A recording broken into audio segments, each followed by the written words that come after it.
Earlier this week, Cenk Uygur and I noticed what we saw to be a discrepancy between how we perceived the debate to have gone, both of us agreeing, although not perfectly agreeing, that Bernie Sanders was the winner, and that was buttressed with a number of online polls where Bernie was winning with overwhelming margins. And then you look at the mainstream news sites, the headlines, the newspaper headlines, all saying that Hillary Clinton had won. She'd leaned in a clean sweep, even on sites where they actually had the polls right next to it showing that she had not won. And we thought that there was some sort of weird cover-up or that they were projecting their mainstream preferences onto the people. And then this morning I woke up and I saw that there were multiple polls showing that the regular people thought Hillary Clinton had won by fairly large margins. And so I had to prepare myself to come in and admit defeat, admit that Cenk and I were wrong, there's no huge cover-up, and America feels the way that the broadcasters do. And that might still be the case. But JR looked into the methods of some of these polls. I looked into a couple more, and I'm not sure that that's actually what's going on. So we're going to look at some of these polls. First of all, if we can bring up this graphic showing you NBC poll, Huffington Post poll, and a Gravis media. It's an independent marketing company. And you see their fairly large preference for Hillary Clinton. You know, it's something like 23 points in NBC. You've got 23 points in HuffPost and similar in the Gravis. Here's the problem, though. Let's bring up this next graphic. Now, this is not in the articles about those polls, but if you look at the actual published poll results, you see there that the number of people that they included that watched the debate live, that's 24% of all respondents, that those that did not watch the debate live but followed coverage of it in the news is 36% of all respondents. And those are the two categories that they used when generating those charts that you just saw. 50% more people only are saying what they heard in the news, and that's what we were criticizing all this week. That's incredible. I mean, just like with any type of study, any type of poll, any type of survey, the methodology is important. The way you ask the questions is very important, and also the way that they consume the information regarding the debate is important. So if you're just relying on what the press is reporting about the debates, obviously you're going to get a very skewed representation of what actually occurred during the debates. And so it's going to have a huge sway over the way people respond in these polls.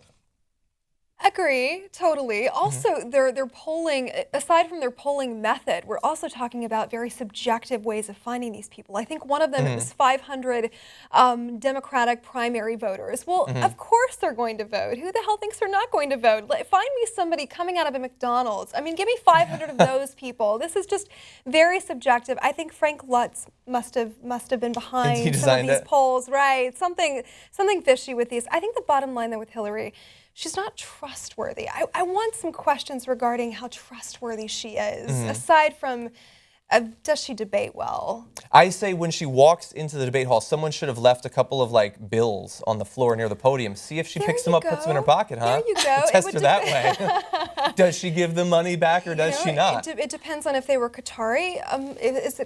What kind of money are we talking about here being left for her? Yeah. So I want to talk about the other two because I don't want you to think that we're just criticizing the NBC poll. So I looked into the Huffington Post YouGov poll.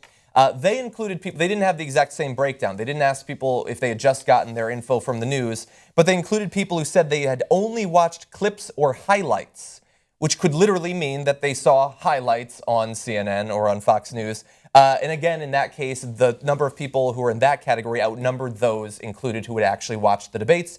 Gravis Marketing doesn't actually release the actual raw data or the methodology of their poll. But in all of the descriptions of it and all the research on their website that I looked into, they gave no indication that they'd even asked people if they had watched the debates. And I just think it's incredibly questionable because if you're going to flood the internet and cable news with declarations that Hillary Clinton won big time, and then the next day you start asking people, who do you think won? Oh, you didn't actually watch it? You just went on Huffington Post and you just went on CNN? And then they say Hillary?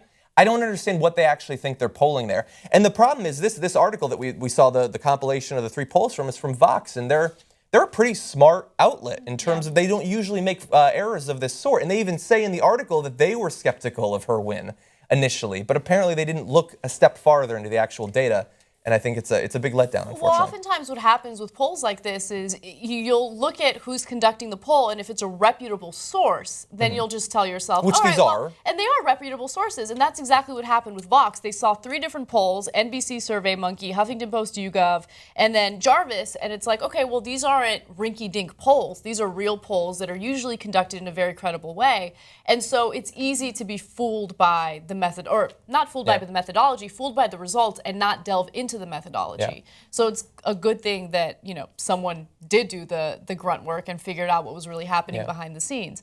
But one other comment I want to make about this is it's no surprise that a lot of millennials, a lot of young voters are disillusioned by the election process to begin with.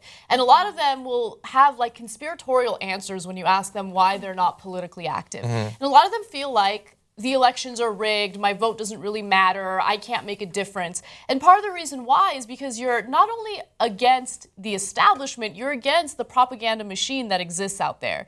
And it's really difficult to fight against that. You have a candidate in the Democratic Party that's finally starting to get a lot of really positive attention among young voters and those who have been disillusioned by politics.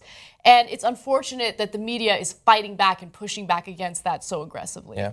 I agree. The media is definitely a perverted source in this country for a lot of people. And I know being a part of this media, we almost want to be a voice that bucks against that. But there's something really perverse about that establishment that just, looking at these polls for me, it seemed like almost an agenda for Hillary Clinton. Yeah. And I hate that. It's just, it discredits anything that they could say if there's the slightest hint of an agenda, which there was for me looking at this. 2 additional caveats that I have to point out. One, while I was able to look into the methods of the poll, they didn't release the actual raw data that I could run some statistical analyses on.